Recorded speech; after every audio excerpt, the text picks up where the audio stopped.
Je m'appelle Daniel Harris et j'ai 66 ans. Au cours des 3 dernières décennies, j'ai eu le privilège de servir en tant que rabbin à la synagogue Shalom de Burlington, une petite ville nichée dans les collines vallonnées du Vermont. Avant le jour qui a tout changé, j'avais toujours senti que mon identité était profondément enracinée dans mon héritage et ma foi. Je viens d'une longue lignée d'érudits juifs. Mon père et mon grand-père ont tous deux dirigé des congrégations respectées dans différentes régions du pays.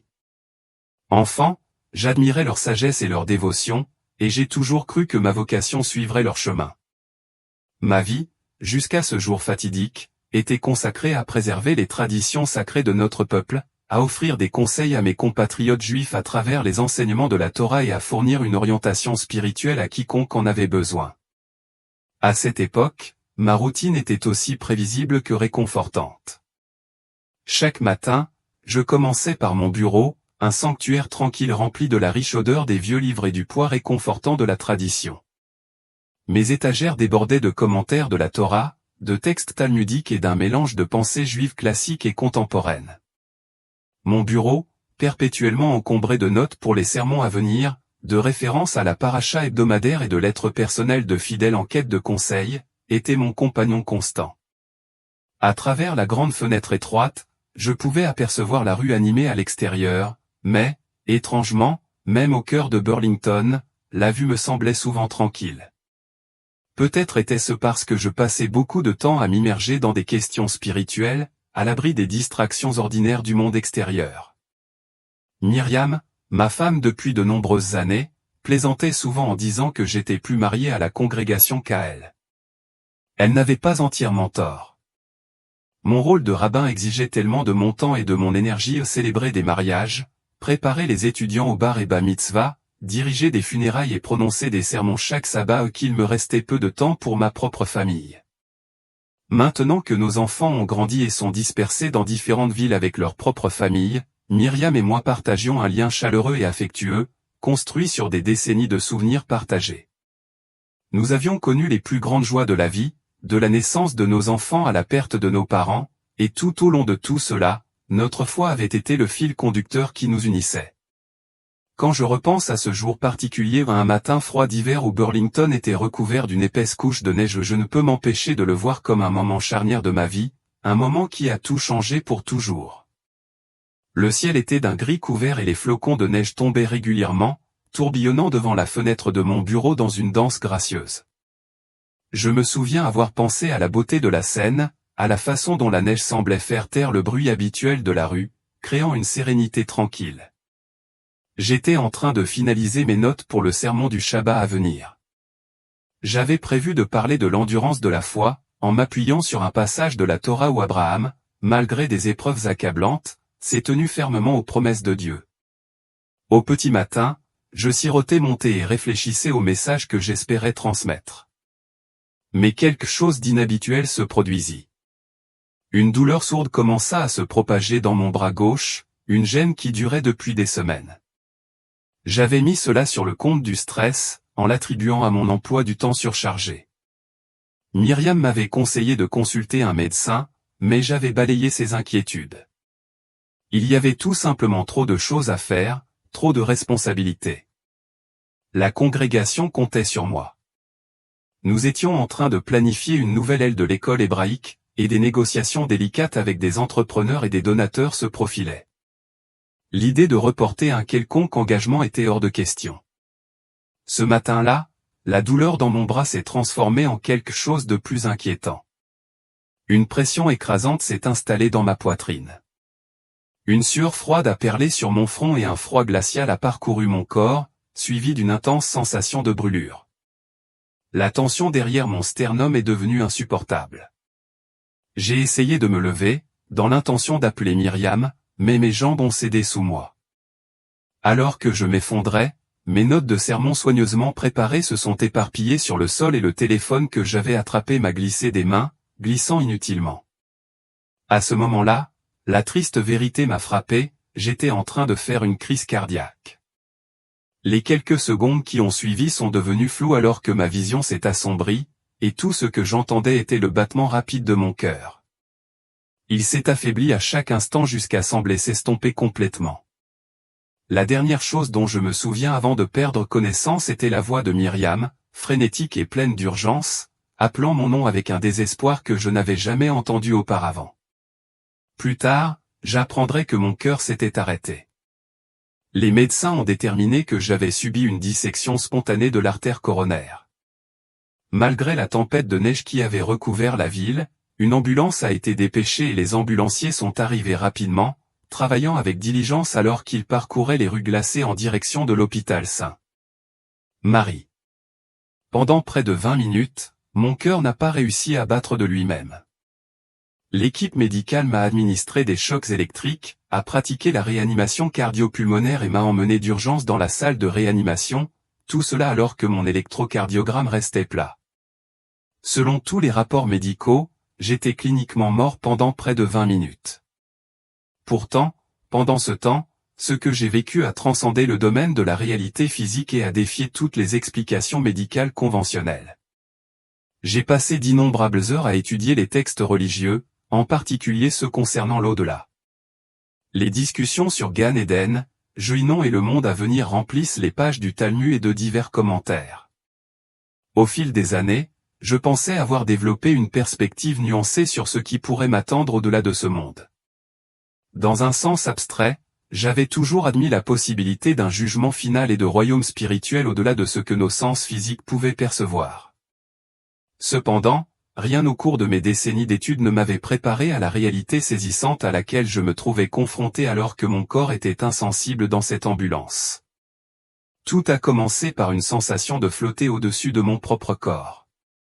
J'ai perçu les mouvements frénétiques des ambulanciers en contrebas, j'ai entendu le bourdonnement étouffé du moniteur cardiaque et j'ai ressenti un étrange détachement de la scène. Puis, comme attiré par une force invisible, je me suis retrouvé tiré dans un tunnel, baigné d'une lumière intense. Un rayonnement plus brillant que n'importe quel soleil terrestre, mais qui n'a pas fait mal à mes yeux si je les avais possédés au sens physique du terme. Le passage du temps m'a semblé complètement différent. C'était comme si j'étais immergé dans un présent continu, où chaque instant avait une signification profonde. Alors que je traversais le tunnel, toute ma vie aux 66 années de souvenirs se déroulait devant moi. Ce n'était pas seulement une répétition mentale, c'était une relecture immersive de chaque événement. J'ai ressenti mes propres émotions et celles de tous ceux qui étaient affectés par mes actions. Quand je me suis remémoré une interaction avec un autre garçon nommé Elias Green, j'ai ressenti sa douleur comme si elle me brûlait le cœur. Quand je prêchais des sermons, parfois empreints d'une fierté silencieuse pour mes réalisations intellectuelles, je sentais comment ma congrégation avait pu percevoir mon arrogance, même si elle ne l'avait jamais exprimée. La clarté de ces moments était étonnante. Je me suis retrouvé debout dans une vaste étendue qui transcendait tout ce que je pouvais définir comme espace, confronté à une présence si écrasante que je suis tombé au sol en signe de révérence, même si je n'avais pas de corps physique avec lequel mesurer cette posture. Cette présence exsudait un amour englobant qui semblait remplir chaque partie de mon être.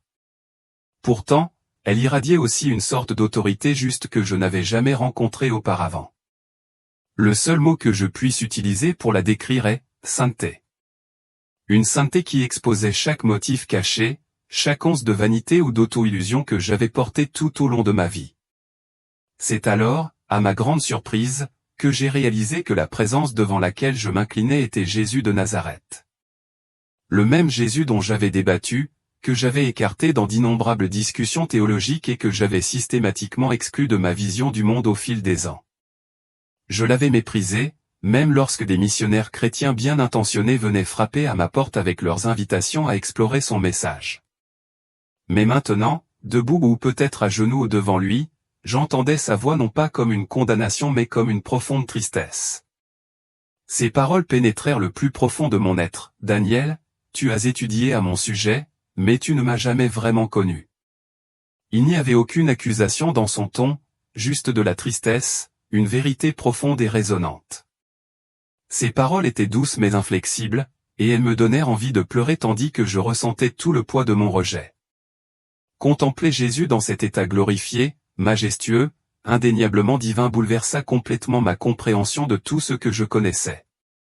Je repensais aux références scripturales au sein, à l'affirmation de l'unité de Dieu et au siècle d'enseignement rabbinique qui avait façonné ma vie. Mon esprit s'empressa de réconcilier cette révélation avec tout ce que j'avais appris, mais la réponse intellectuelle n'était pas à la hauteur de la réalité indéniable de sa présence.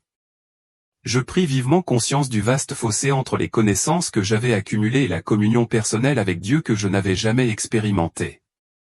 Il m'a permis de voir comment mes enseignements en tant que rabbin avaient, dans certains cas, détourné des personnes qui auraient pu être ouvertes à lui. Certains membres de ma congrégation s'étaient posés en privé des questions sur Jésus, mais mon rejet confiant du Christ dans les conversations personnelles et les sermons avait renforcé leur réticence à approfondir la question. L'ampleur de cette prise de conscience m'a écrasé de chagrin. J'avais sincèrement cru préserver la pureté du judaïsme, défendre notre peuple contre les erreurs théologiques, mais ce faisant, j'avais involontairement érigé des barrières entre les chercheurs et le Messie qu'ils désiraient ardemment. Dans cette même étendue inimaginable, la vision a changé. J'ai vu un lieu d'angoisse que les mots peuvent à peine décrire. Il y avait une obscurité tangible, mais ce qui était encore plus choquant était la présence d'un véritable feu aux des flammes crépitantes et furieuses qui illuminaient l'obscurité en éclats effrayants. La chaleur était écrasante, mais elle semblait plus qu'un simple feu physique. C'était un tourment dévorant pour l'âme, un endroit où la séparation d'avec la lumière de Dieu se manifestait par une misère incessante. Des cris résonnaient, mêlés au rugissement crépitant, et je percevais un désespoir si profond qu'il éclipsait toute tristesse terrestre. Dans ce lieu, j'ai été témoin de l'angoisse d'individus qui avaient égaré d'autres personnes spirituellement, les voyant maintenant faire face aux conséquences d'avoir égaré ces âmes. Parmi eux se trouvaient des dirigeants de diverses confessions, y compris d'éminents enseignants juifs qui avaient refusé de reconnaître la messianité de Jésus. Mon cœur tremblait lorsque je comprenais que ce terrible royaume n'était pas une métaphore, ni une allégorie. Le feu était réel, sans fin, et le tourment était amplifié par la conscience d'avoir volontairement choisi de rejeter la vérité. Cela me faisait mal de voir l'horreur gravée sur leurs visages, les flammes implacables reflétant toutes les chances qu'ils avaient repoussées. Quand je me suis détourné, j'ai découvert que Jésus ne m'avait pas abandonné. Il se tenait à mes côtés, non pas pour me condamner, mais avec une expression de tristesse qu'un tel endroit existe. Pourtant, il existait parce que la justice parfaite ne pouvait pas coexister avec le mal non repenti. « C'est le chemin que tu as choisi, dit-il doucement, même si ce n'est pas mon désir pour toi ou pour qui que ce soit. » Ma culpabilité a refait surface. J'ai reconnu que j'avais toujours eu le choix. J'aurais pu le chercher sincèrement, examiner les preuves de ses affirmations et ouvrir mon cœur à la possibilité que Dieu ait effectivement accompli la promesse messianique tant attendue à travers lui. Au lieu de cela, j'avais permis à l'orgueil et à une adhésion rigide à la tradition d'éclipser ma capacité à voir. Malgré la tristesse, ces paroles, la suspicion s'est transformée en incrédulité et en colère. Certains se sont sentis trahis par mon changement de croyance, incapables de réconcilier le rabbin qu'ils avaient connu avec l'homme qui parlait maintenant de Jésus comme du Messie. D'autres étaient curieux mais incertains, hésitant à s'aventurer dans un domaine de foi qui contredisait leurs propres convictions profondes. Plus je parlais, plus je réalisais à quel point les points de vue des gens étaient profondément ancrés et à quel point il leur serait difficile d'accepter la vérité que j'avais rencontrée. Rachel, toujours solidaire, m'a soutenu tout au long du processus, mais même elle ne pouvait pas pleinement comprendre la transformation que j'avais subie. Elle avait vu le changement en moi, la ferveur, l'intensité de mes prières, la clarté de ma croyance, mais l'idée d'accepter Jésus comme le Messie était encore une réalité lointaine pour elle. Elle avait toujours été prudente en matière de foi et, même si elle respectait mon parcours, l'idée d'adopter un nouveau système de croyance était un défi pour elle. Au cours des mois qui ont suivi, j'ai passé des heures à étudier les Écritures, la Torah et le Nouveau Testament, en essayant de les réconcilier selon ma propre compréhension. Plus je lisais, plus je voyais comment les enseignements de Jésus étaient l'accomplissement des promesses faites dans les Écritures hébraïques. Sa vie, sa mort et sa résurrection étaient la réponse à l'espoir tant attendu du peuple juif. Pourtant, je savais que je ne pouvais pas m'attendre à ce que les autres comprennent ou acceptent mon changement de croyance aussi rapidement. J'ai commencé à tendre la main aux membres de ma communauté, aux personnes que je connaissais et avec qui j'avais partagé ma vie pendant de nombreuses années. Ce fut un processus lent, mais je me sentais obligé de partager avec eux les expériences extraordinaires que j'avais vécues. En parlant de mon parcours, je pouvais sentir le scepticisme dans leurs réponses. Cependant, je ne les ai jamais poussés à croire ce que j'avais compris. Au lieu de cela, j'ai simplement partagé mon histoire, ce que j'avais vu, ressenti et, plus important encore, ce que je savais être indéniablement vrai au plus profond de mon être. Les réactions que j'ai reçues ont été variées, certains m'ont écouté avec gentillesse mais n'ont pas été convaincus, tandis que d'autres ont réagi durement, considérant mes expériences comme le résultat d'une illusion, peut-être provoquée par mon état de mort imminente. Au milieu de cette lutte intérieure et extérieure, je me suis senti de plus en plus attiré par ceux qui semblaient ouverts à l'exploration de la foi sous un angle nouveau. Il y avait quelques personnes qui partageaient des questions et des doutes similaires aux miens, et j'ai commencé à les rencontrer régulièrement. Nous nous réunissions pour étudier les Écritures, discuter des profonds changements que j'avais subis et approfondir les vérités les plus profondes de la vie. Petit à petit, j'ai remarqué que mon cheminement rejoignait le leur. J'ai vu dans leurs yeux la même soif de vérité que j'avais autrefois portée dans mon propre cœur. Il est devenu clair pour moi que c'était mon but, ma vocation, aider les autres à découvrir la vérité que j'avais trouvée, même si cela signifiait faire face à l'opposition de ceux que j'avais autrefois comptés comme des amis. Il n'y avait plus de retour en arrière possible désormais. La vérité que j'avais rencontrée était bien trop puissante, trop transformatrice pour être ignorée ou rejetée. J'avais été témoin de la profondeur de mon propre péché, de la souffrance inimaginable de ceux qui rejetaient la vérité et, plus important encore, de l'amour irrésistible du Messie qui était venu racheter toute l'humanité.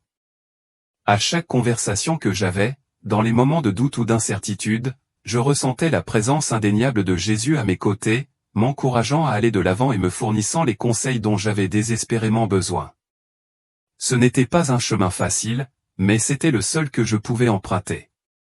Même si je savais que ce serait difficile, j'ai trouvé du réconfort dans le fait que je ne marchais pas seul. Le même amour et la même grâce qui m'avaient attiré vers lui continueraient à me soutenir, quelles que soient les difficultés auxquelles je pourrais être confronté. C'est ainsi qu'avec un sens renouvelé de mon objectif et une conviction inébranlable, je me suis lancé dans ce voyage, non seulement pour enseigner, mais pour vivre la vérité qui m'avait été révélée. Je me suis mis à partager le message d'espoir, de rédemption et de salut qui avait si puissamment transformé ma vie. Même si le voyage ne faisait que commencer, je savais que chaque pas que je ferais serait façonné par l'amour et le sacrifice de celui qui avait ouvert mes yeux à la vérité. Avec le temps, j'ai trouvé une communauté de croyants très soudés, des gens qui, comme moi, avaient fini par reconnaître Jésus comme le Messie, mais qui se débattaient encore avec les complexités d'être juif et chrétien dans un monde qui considérait souvent ces deux identités comme incompatibles. C'était un espace où les questions étaient non seulement accueillies, mais encouragées. Les doutes étaient respectés et la recherche de la vérité poursuivie avec une intensité et une passion que je n'avais jamais connues auparavant. Dans cette petite communauté intime, nous nous réunissions pour prier, étudier les Écritures, partager nos témoignages et nous offrir un soutien mutuel alors que nous empruntions ensemble ce chemin nouveau et inexploré.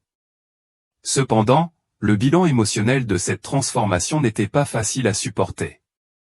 Il y avait des moments où je regrettais mon ancienne vie, la familiarité de la synagogue, le réconfort d'être entouré d'amis et de collègues qui partageaient mes croyances depuis si longtemps. La tristesse était profonde et il y avait des moments où je me sentais complètement isolé, rejeté et même trahi par ceux que j'avais autrefois considérés comme ma famille. Pourtant, au milieu de cette douleur, j'ai commencé à ressentir la présence de Dieu d'une manière que je n'avais jamais ressentie auparavant, plus intime, plus réelle et plus réconfortante que je n'aurais jamais pu l'imaginer. Naomi, dans son propre parcours, était devenue une puissante source de force et d'encouragement. Nous nous appuyions l'une sur l'autre, nous nous soutenions mutuellement par la prière et nous nous aidions mutuellement à rester concentrés sur la vérité qui avait si profondément changé nos vies. Au fur et à mesure que sa compréhension s'approfondissait, Naomi a commencé à partager ses propres expériences avec d'autres, d'abord avec une certaine hésitation, mais progressivement avec plus de confiance lorsqu'elle a vu le pouvoir transformateur de Jésus à l'œuvre dans sa propre vie. Pendant ses premiers jours à Asheville, nous avons continué à tendre la main à ceux qui étaient curieux, offrant notre maison comme un espace sûr de refuge et de découverte. Ce qui a commencé comme un filet de chercheurs est devenu un petit groupe fervent, chaque personne étant émue à sa manière par ce qu'elle rencontrait. Certains étaient profondément touchés, tandis que d'autres restaient hésitants, luttant pour réconcilier leur propre foi avec la vérité que j'avais si hardiment embrassée. Quelle que soit leur réaction, je savais que je devais continuer à dire la vérité telle que je l'avais reçue, sans compromis, sans peur. Un soir, alors que j'étais assis dans mon bureau à réfléchir aux changements qui avaient balayé ma vie, Naomi entra dans la pièce, tenant une pile de lettres. Elle provenait de personnes que j'avais connues autrefois, membres de ma famille, amis et connaissances, chacune s'exprimant à sa manière, en réponse à la transformation dont elle avait été témoin en moi. Certaines des lettres que j'ai reçues provenaient de personnes profondément touchées par ma décision d'embrasser cette nouvelle voie. Parmi elles, il y avait des expressions de douleur et de confusion, tandis que d'autres exprimaient de la colère et de la frustration. Mais peut-être plus particulièrement, il y en avait quelques-unes qui exprimaient un désir silencieux, une invitation ouverte à parler, une volonté de comprendre ma version de l'histoire et d'engager un dialogue. Ces lettres, bien que de tons variés, reflétaient le paysage émotionnel complexe de ceux avec qui j'avais partagé une vie. Ce soir-là, Naomi et moi nous sommes réunis pour prier. Nous avons demandé de la sagesse et du courage, sachant que la tâche à venir exigerait les deux. Je sentais le poids de la responsabilité peser sur moi, sachant que mon voyage était loin d'être terminé. La route que j'allais parcourir serait longue et semée d'embûches, mais je savais aussi qu'il n'y avait pas de retour en arrière. La vérité que j'avais rencontrée était trop puissante, trop essentielle à la personne que j'étais désormais. La nier à ce stade équivaudrait à nier le fondement même de ma foi, la raison même pour laquelle j'étais revenu à la vie. Mon cœur était déterminé, résolu dans sa conviction, et j'étais déterminé à poursuivre cette mission, quel qu'en soit le prix. Alors que je m'asseyais pour préparer mes réponses à ceux qui m'avaient écrit, j'étais parfaitement conscient que je ne défendais pas simplement une décision que j'avais prise. Je leur offrais la même opportunité de faire l'expérience de la vérité que j'avais rencontrée, en espérant qu'eux aussi pourraient être attirés par le pouvoir transformateur que j'avais trouvé. J'ai prié pour chaque individu, comprenant que le cheminement de la foi était profondément personnel. Même si les graines que j'avais plantées ne portaient pas de fruits immédiatement ou si je n'en avais jamais été témoin, je devais avoir confiance que Dieu était à l'œuvre d'une manière que je ne pouvais pas encore voir. Ma vie avait changé de façon irrévocable et je me retrouvais à vivre dans la tension entre le monde que j'avais laissé derrière moi et la nouvelle vie qui m'avait été donnée. Il y avait des moments où les défis me semblaient insurmontables, mais malgré tout, je m'accrochais à la vérité que l'amour et la grâce de Dieu étaient plus grands que n'importe quel obstacle auquel je pouvais être confronté. Chaque jour, j'apprenais à marcher plus pleinement dans cette grâce, confiante qu'il me fournirait à la fois la force et les mots dont j'avais besoin pour accomplir la mission à laquelle il m'avait appelé. Ce voyage n'était pas sans difficulté, il était souvent douloureux et il y avait des moments où le doute s'insinuait. Pourtant, c'était le voyage le plus authentique et le plus significatif que j'ai jamais connu. Chaque jour qui passait, je me retrouvais de plus en plus profondément enraciné dans la vérité selon laquelle Jésus n'était pas seulement un enseignant ou un prophète, mais le Messie, le Sauveur du monde, l'accomplissement des promesses de Dieu à son peuple. Ma mission était désormais très claire, partager cette vérité, quel qu'en soit le prix, quel que soit le sacrifice. L'expérience d'être en présence de la sainteté m'avait profondément marqué, la terreur que j'avais ressentie face au poids écrasant de mes péchés, mis à nu devant la lumière pure et rayonnante de Jésus. Mais même à ce moment de jugement, je n'avais pas été condamné. Au contraire, on m'avait montré de la miséricorde, de la grâce et, finalement, une invitation à revenir à la vie. Ce contraste profond, la sévérité du jugement associé à la miséricorde sans limite est devenu le cœur même du message que je portais désormais. J'ai exhorté ceux qui nous rejoignaient à aborder les Écritures hébraïques avec un regard neuf, à voir comment les prophéties pointaient vers Jésus et à demander à Dieu de leur révéler la révélation dans leur propre cœur. Notre communion n'était jamais facile. Les questions que les gens posaient avec eux étaient réelles, leurs doutes sincères. Mais il y avait quelque chose d'indéniablement puissant dans la façon dont nous cherchions la vérité ensemble. Nous n'étions pas seulement un groupe d'individus trébuchant sur de nouvelles idées, nous étions une communauté transformée par la réalité du Messie. Chaque pas que nous avons fait pour comprendre nous a semblé nous rapprocher de la vérité, et l'expérience commune de la recherche de cette vérité nous a liés d'une manière que je n'avais pas anticipée. L'un des aspects les plus significatifs de notre vie communautaire était la manière dont nous célébrions les fêtes juives. Pessa, Shavuot et Soukkot sont devenus plus que de simples traditions familières, elles sont devenues des occasions de réfléchir à la manière dont ces fêtes annonçaient l'accomplissement des promesses de Dieu en Christ. Pessa, en particulier, a pris une signification nouvelle et profondément personnelle. En nous souvenant de l'Exode, nous avons vu en Jésus le véritable agneau pascal, dont le sacrifice nous avait apporté la rédemption. Les fêtes étaient un magnifique mélange d'ancien et de nouveau, une occasion de redécouvrir le symbolisme profond de notre héritage commun. Le pain sans levain, la coupe de la rédemption, la lecture de la Haggadah, tous ces éléments ont été imprégnés d'une nouvelle signification lorsque nous avons vu comment Jésus avait accompli les promesses faites à Israël. C'était une célébration de la continuité, de la tradition et de l'accomplissement réunis dans la personne du Messie. Malgré les nombreux défis auxquels nous étions confrontés, nous ressentions une paix indéniable en sachant que nous marchions dans la lumière de la vérité, même si cette vérité se dévoilait encore devant nous. Chaque nouveau croyant qui nous rejoignait, chaque moment de connexion et de compréhension, semblait atténuer un peu la douleur de l'isolement. Cela me rappelait que même si la route était indéniablement difficile, nous n'étions pas seuls. Dieu nous avait donné son esprit pour nous guider, et il nous avait réunis pour nous soutenir les uns les autres, pour parcourir ce chemin ensemble. Et c'est là que j'ai trouvé la force et l'espoir de continuer.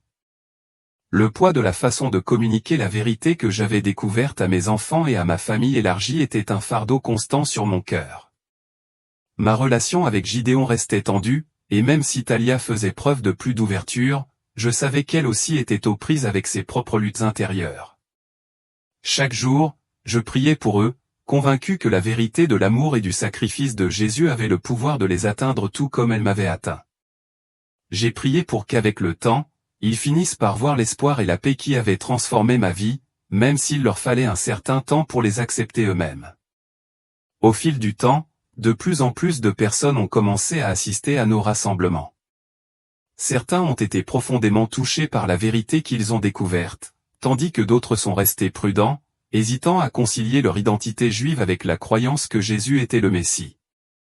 Pour chacun, le cheminement était intensément personnel, et je n'ai jamais fait pression sur qui que ce soit pour qu'ils prennent une décision. Au contraire, je les ai encouragés à chercher Dieu de tout leur cœur, à étudier les Écritures et à prier pour obtenir la sagesse, confiant qu'au moment opportun, Dieu leur révélerait la vérité à leur manière. Mon rôle n'a jamais consisté à convaincre qui que ce soit avec mon propre raisonnement ou ma propre persuasion. Il s'agissait d'être un témoin fidèle de ce que j'avais vécu et vu. Partager mon témoignage, associé aux enseignements des Écritures, est devenu un équilibre délicat. J'ai pris soin de parler avec amour, jamais avec condamnation. J'ai compris que mon histoire n'était pas seulement la mienne, c'était l'histoire de la fidélité de Dieu, de sa miséricorde et de son plan pour le salut de tous les peuples, y compris du peuple juif.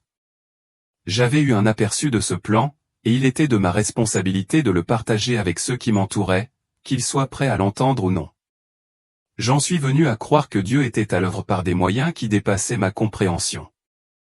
Les graines de vérité que j'ai plantées dans le cœur de ceux qui écoutaient mon témoignage porteraient leurs fruits en son temps. Mon parcours, bien que marqué par des difficultés et des rejets, était également rempli d'un profond sentiment de joie et de paix, sachant que je vivais en accord avec la vérité qui m'avait été révélée. Ce fut un voyage d'abandon abandonnant ma fierté, mon identité et ma compréhension à la réalité du plan de Dieu et à son amour infini pour moi et pour tout son peuple. Alors que je continuais à parcourir ce chemin, j'ai reconnu la difficulté de voir les choses du point de vue des autres, en particulier de ceux qui étaient encore aveuglés par leur propre fierté et leur propre compréhension. J'ai compris le poids de leurs convictions. Pourtant, malgré les défis, je savais que je ne pouvais pas rester silencieux. La vérité que j'avais rencontrée, la séparation éternelle d'avec Dieu, le tourment de l'enfer et la miséricorde immense que seul Jésus offre m'a poussé à parler, quel qu'en soit le prix. Il y a eu des moments où les critiques m'ont profondément blessé, où les doutes des autres se sont glissés dans mon esprit et m'ont fait remettre en question mon cheminement. Mais ces moments étaient fugaces et ils n'étaient rien en comparaison du profond sentiment de but et de paix qui remplissait désormais mon cœur. Le ministère auquel je participais, bien que peu nombreux, était riche en esprit. Nous ne recherchions ni la célébrité ni la reconnaissance. Nous ne nous préoccupions pas de la grandeur. Ce qui comptait, c'était simplement ceci: proclamer Jésus ressuscité, étudier les Écritures dans leur plénitude et marcher dans la vérité qui nous avait été révélée. Au fil du temps, j'ai compris que la vie que je vivais, bien que marquée par la perte et la séparation, était également remplie d'une joie et d'un épanouissement profond que je n'avais jamais connu auparavant.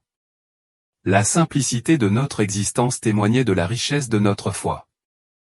Naomi et moi avons trouvé la paix dans notre humble demeure, sachant que nous faisions partie de quelque chose de bien plus grand que nous-mêmes. Nous étions témoins de vies transformées, de cœurs guéris et d'âmes trouvant l'espoir au milieu du désespoir. Dans les moments de silence du culte, lorsque la présence du Saint-Esprit remplissait la pièce, je ressentais un profond sentiment de gratitude. Je m'émerveillais du fait que, malgré les nombreuses années passées dans la cécité spirituelle, Dieu m'avait permis de voir sa vérité et m'avait donné l'occasion de la partager avec d'autres. Plus je parlais, plus je ressentais la direction du Saint-Esprit, qui me conduisait à partager le message du salut avec ceux qui étaient prêts à m'écouter. Bien que ma santé n'était plus ce qu'elle était et que des difficultés m'attendaient encore, je n'avais pas peur. Chaque jour était un cadeau et chaque instant offrait une occasion de servir et de dire la vérité de Jésus. Je ne me souciais plus de l'approbation des autres ni des étiquettes qu'ils pourraient essayer de me coller. Ce qui comptait, c'était qu'on m'avait confié une mission, celle de proclamer la vérité, de partager l'amour de Jésus et d'orienter les autres vers l'espoir de la vie éternelle. En réfléchissant à mon parcours, je suis rempli d'humilité lorsque je pense aux nombreuses vies que j'ai rencontrées en chemin, celles qui ont trouvé la foi, celles qui cherchent encore des réponses et même celles qui ont rejeté le message. Il m'est apparu clairement que ce n'est pas à moi de changer les cœurs, cette tâche appartient à Dieu seul. Ce qui m'incombe, c'est de rester fidèle à l'appel qu'il a placé sur ma vie. Que ce soit dans les moments de joie ou dans les moments difficiles, je continuerai à proclamer la vérité. Je le fais en comprenant que ma vie, bien que petite par rapport à l'étendue infinie de l'éternité, fait partie d'un récit beaucoup plus grand, une histoire de rédemption, d'amour et du triomphe éternel de Jésus ressuscité. Je me souviens des moments où je plaçais toute ma confiance dans mes propres convictions religieuses, incapable de voir au-delà des murs que j'avais construits autour de moi. Mais Dieu, dans sa miséricorde, a réussi à surmonter mon entêtement et m'a accordé une seconde chance dans la vie. Aujourd'hui, quand je prie pour les autres, je me rappelle que si Dieu a pu transformer mon cœur, il peut faire de même pour n'importe qui.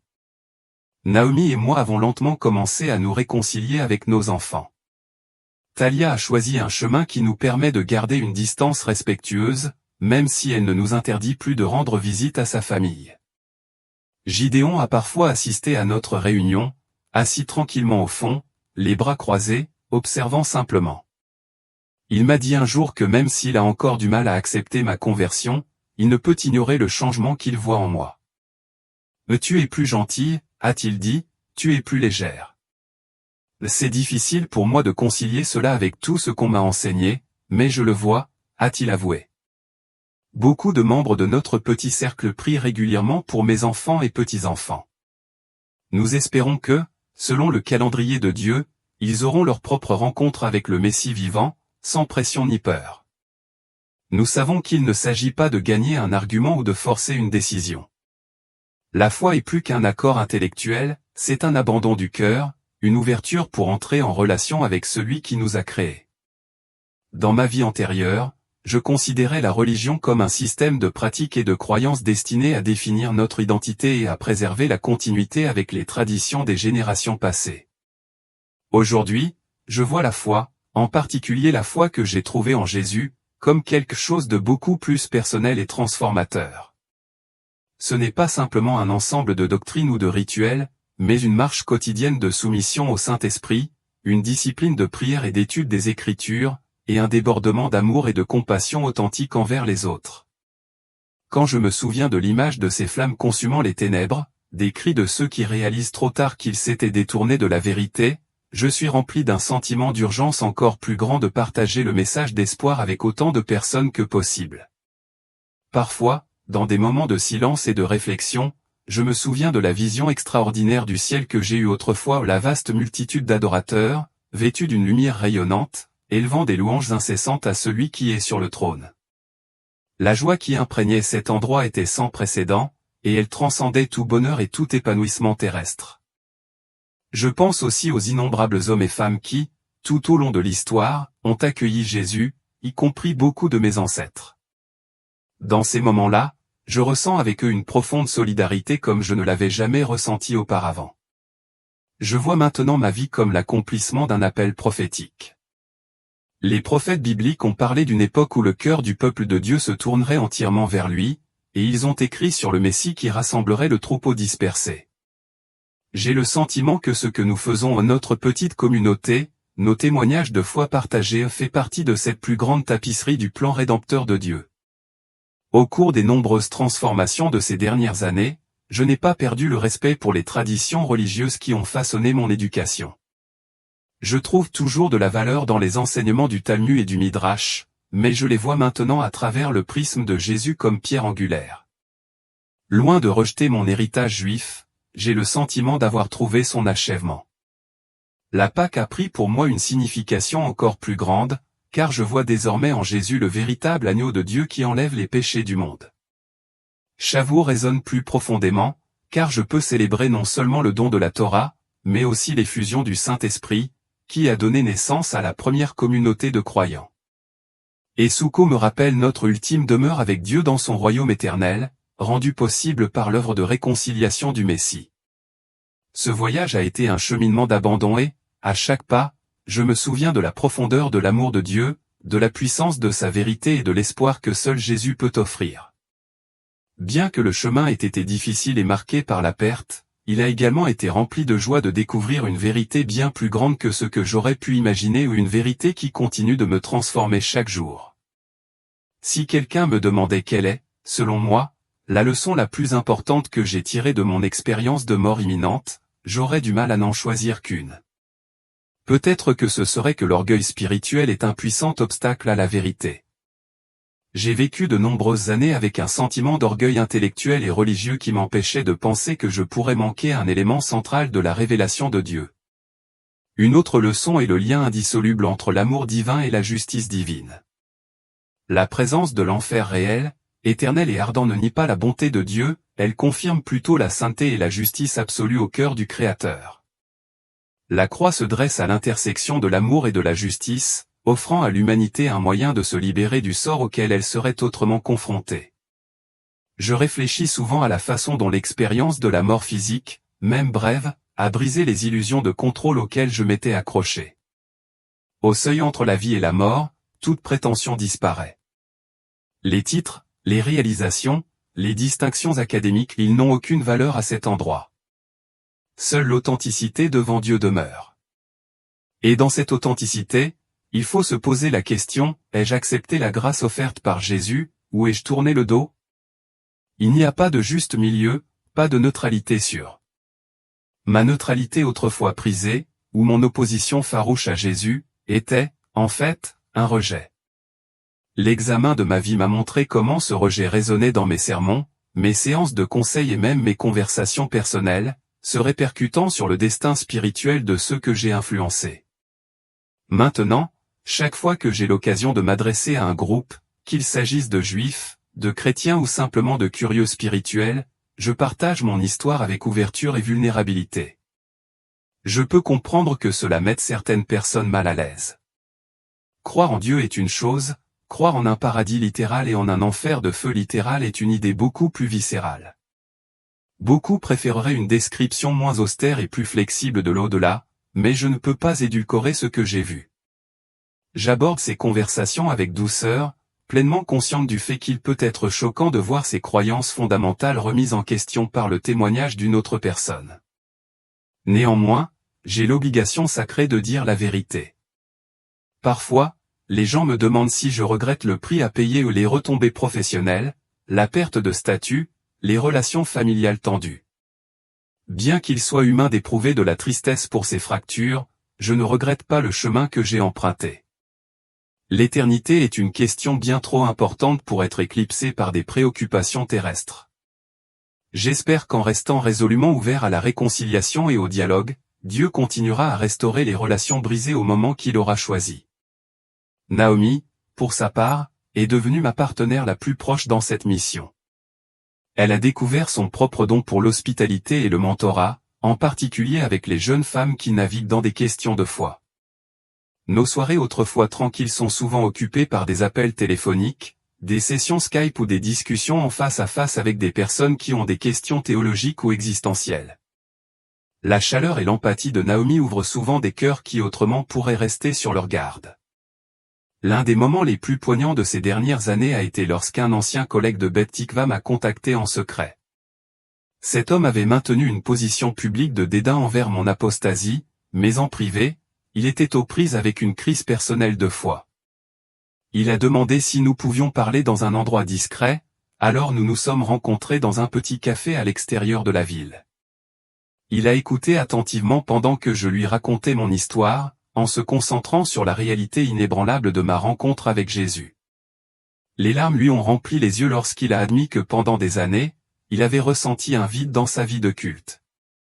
Il n'était pas prêt à se lancer dans une nouvelle conviction ce soir-là, mais il m'a remercié en disant, au moins, tu es authentique. Je n'ai jamais vu une telle authenticité face à l'ostracisme. En nous séparant, j'ai prié en silence pour que Dieu le guide plus loin sur le chemin de la vérité. Alors que j'approche du crépuscule de ma vie, je suis rempli de gratitude pour la chance de voir mes erreurs, de découvrir Jésus non seulement comme une proposition théologique abstraite, mais comme le Messie vivant, le Roi des rois et le Sauveur du monde. Gratitude pour la seconde chance de parler à mon peuple, de partager avec lui que la continuité de notre foi ne s'arrête pas aux pages des Écritures hébraïques, mais trouve son achèvement dans la Nouvelle Alliance. Gratitude même pour les souffrances et les rejets, qui m'ont entraîné dans une communion plus profonde avec celui qui a été rejeté par les siens et crucifié. Je ne sais pas combien d'années Dieu m'accordera encore. Chaque jour, je me lève et je cherche à me guider par la prière et les Écritures, confiante que j'ai encore du travail à faire. Je pense au jour où je franchirai inévitablement à nouveau ce seuil au pas momentanément, comme cela s'est produit lors de ma crise cardiaque, mais définitivement. Bien qu'une peur normale de la mort puisse persister aux confins de mes pensées humaines, je suis réconforté par le souvenir de cette présence lumineuse, de la voix qui m'a appelé par mon nom, des bras qui m'ont accueilli. Je ne redoute plus le jugement, car j'ai confiance dans l'expiation achetée par le sacrifice de Jésus. Ma vie est cachée en lui, et pour cela, je peux affronter la fin avec espoir.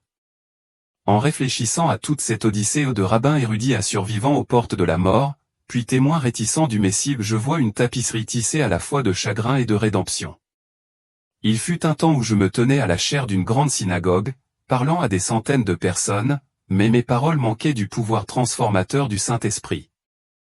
Aujourd'hui, je m'adresse à des groupes plus restreints, mais l'impact est bien plus grand. J'ai appris que le succès dans le royaume de Dieu ne se mesure pas par des chiffres ou des distinctions, mais par la fidélité à son appel.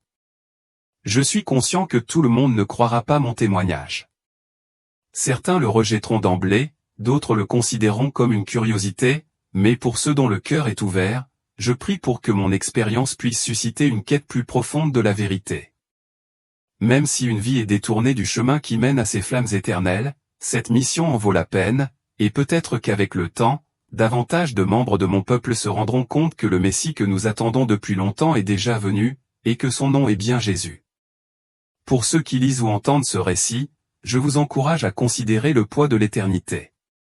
Envisagez la possibilité que les limites de la vie et de la mort ne soient pas aussi définitives qu'elles le paraissent, et qu'au-delà d'elles se trouve une réalité qui éclipse nos activités terrestres. Notre Créateur a fait des efforts incompréhensibles pour nous racheter, pour nous offrir une part de son royaume. Ne laissez pas l'orgueil, la tradition ou la peur vous empêcher d'explorer cette invitation. J'ai appris cette leçon à mes dépens, en frôlant la mort et en affrontant directement mes propres idées fausses. Je prie pour que vous puissiez l'apprendre par des moyens plus doux. Je me suis efforcé ici de raconter aussi fidèlement que possible l'histoire de mon expérience de mort imminente, les révélations que j'ai reçues et les profonds changements qui ont suivi.